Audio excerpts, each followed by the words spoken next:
Aircraft making a condensation trail is very similar in many ways to when you go outside on a cold day and exhale. You create a condensation trail. That little cloud is a condensation trail. Now, if you take a 2-mile walk on a cold day and you can turn around and you can see your condensation trail tracking all the way back for 2 miles. That's how crazy it is to think that what we're looking in the sky is actually condensation trails. The contrails, not the chemical, the contrails occur because of cold air, minus 30. It takes high altitude, around 30,000 feet plus. There's carbon dioxide and water vapor in that exhaust. That turns to ice crystals, and that's what you see, the white stream behind it. Those white crystals of ice warm up, dissolve, and the smoke goes away. And it never lasts more than a minute. What we're seeing now, and I first could not believe it, and I started looking at the skies, and these are not normal. They're not natural.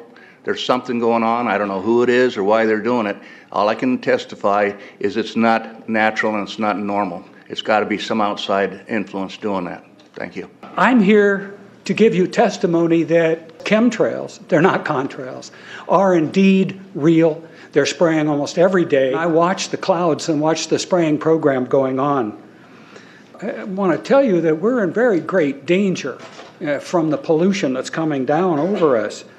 And we've been led astray by the military-industrial complex, and they're responsible for the cloud's creation and weather manipulation programs. They're dark operations. That's why they're not out in the media. I look around and I see people are starting to look up and see this.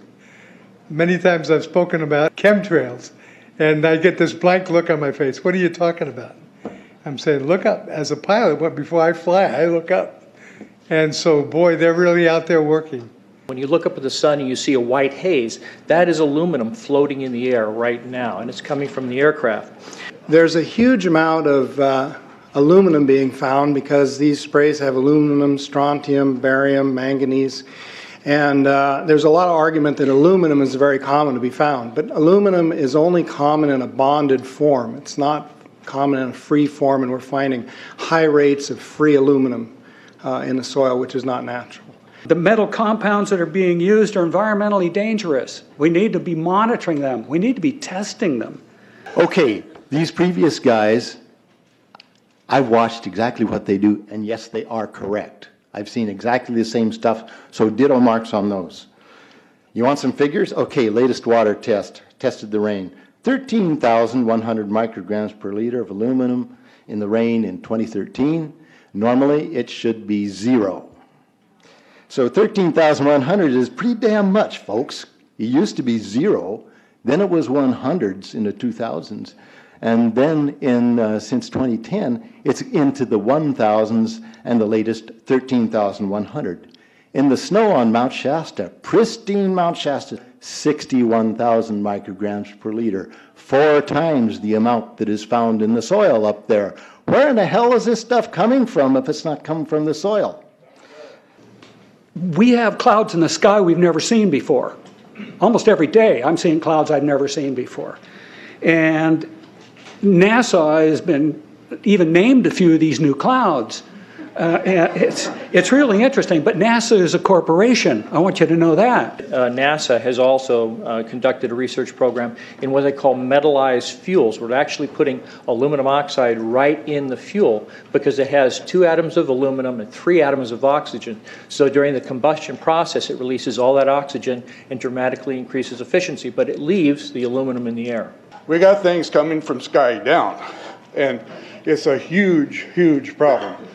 Because as it comes down, what happens is a couple of things.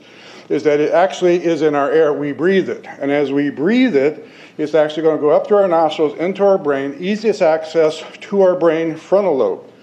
The contaminants that have been identified, which already been mentioned, are aluminum. Aluminum is the #1 free radical generator to the brain to cause early apoptosis, which is early death of brain, and it begins to set off the scar tissue, which we call the amygdalin, which is part of the chemical matrix related to Alzheimer's.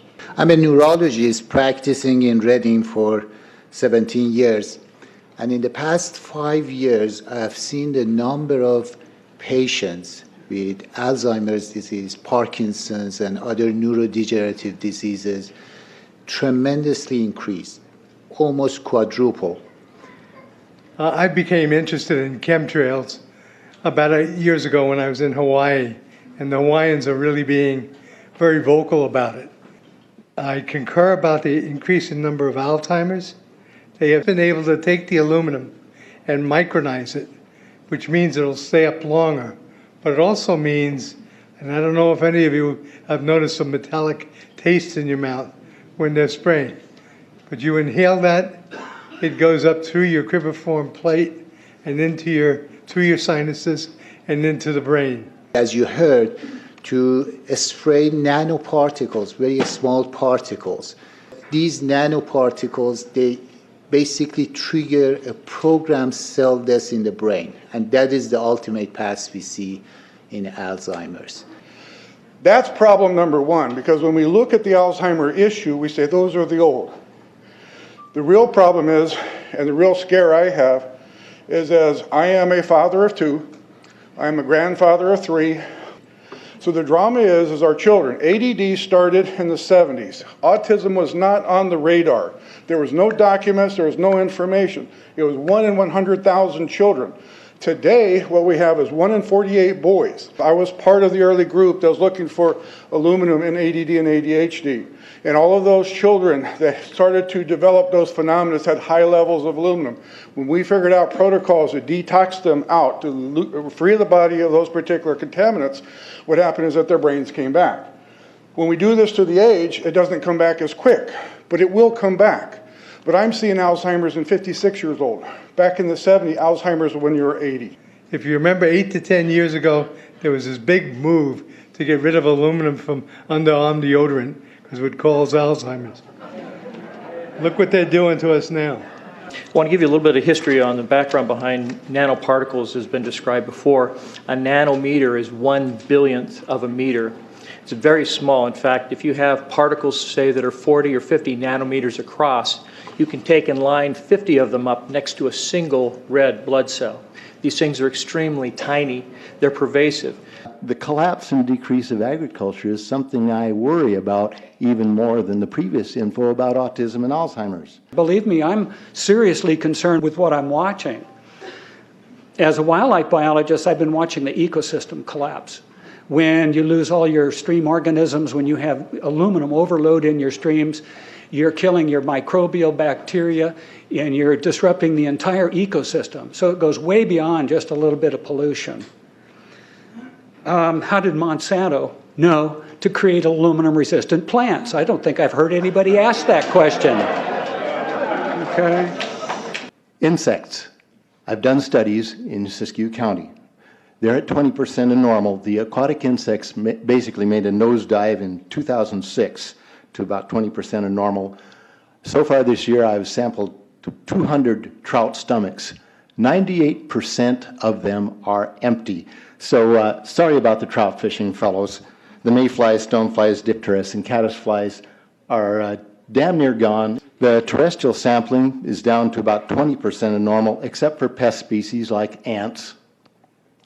We're seeing a loss of the major bird species, and as the gentleman said, the ecosystem is unraveling, and Audubon's been telling you that for years. The materials that are going into the environment right now, aluminum oxide nanoparticles and barium nanoparticles, these just happen to be the same materials that they use in nanothermate explosives.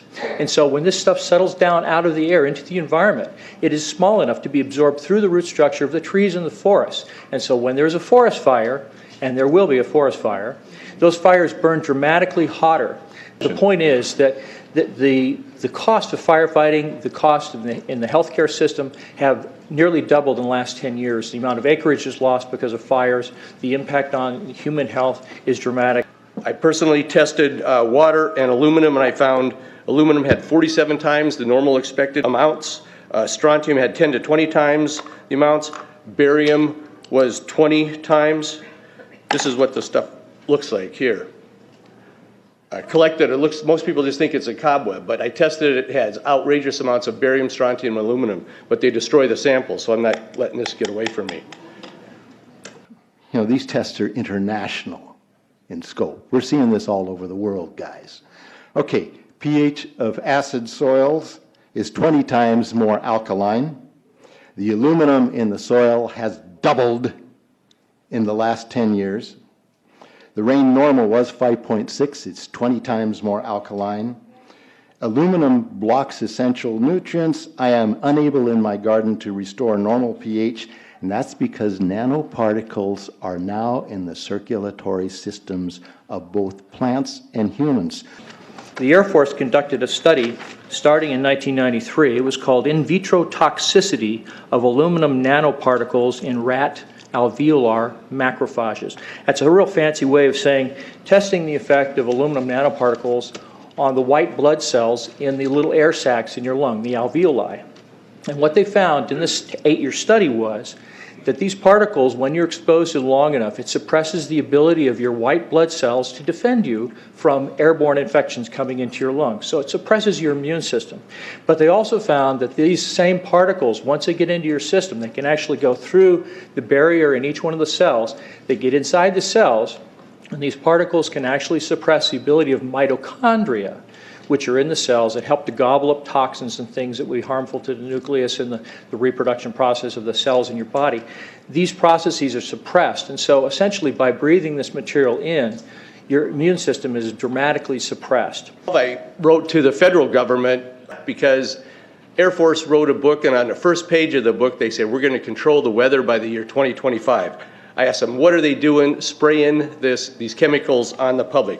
I said, there's violation of United States Code 50 USC 1520, which prohibits the American government from experimenting on the U.S. citizens with chemical agents. I said that law also requires who's ever experimenting, when the federal government does it, that they have to report to Congress within 30 days. They wrote back, they said they don't know what I'm talking about. We have enough evidence that there's a spraying going all over the place. We were warned about the takeover of our freedoms by the military-industrial complex by both Eisenhower and Kennedy. They're gaining traction on us, folks. We are in trouble more than just a spraying program. All I can say is it's about time we get up in arms about this, because it is affecting our health. It's high time that we as citizens of this great country take action. Board of Supervisors in Suffolk County, New York, they outlawed geochemical engineering. Hawaii passed an ordinance prohibiting geochemical engineering. I urge you to bar geoengineering in Shasta County and pass an ordinance. At least ask some damn questions. What the hell is all this aluminum doing here? Why are the trees dying, fishes dying? Why is there Alzheimer and aluminum spiking? And why are these fibers on the ground here in Shasta County? Thank you. Thank you, Mr. Marmon. Today, the Shasta County Board of Supervisors has been the beneficiary of some sincere, passionate, and knowledgeable comments. And I thank you for those.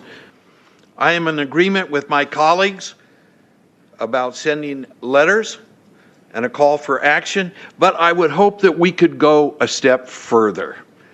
I would like for us to send a copy of this video where all of you spoke today, all 2.5 or 3 hours of this testimony, to be sent to our senators and our U.S. representatives, and also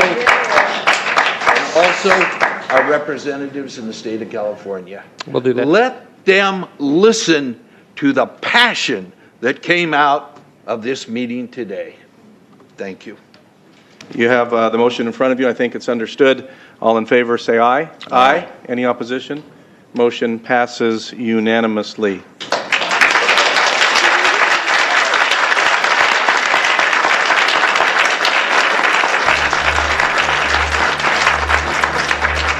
It wouldn't surprise me at all if the response is one that exceeds far the boundaries of Shasta County in terms of the platform that is offered, as evidenced by those who attended today from around the world. That's very impressive.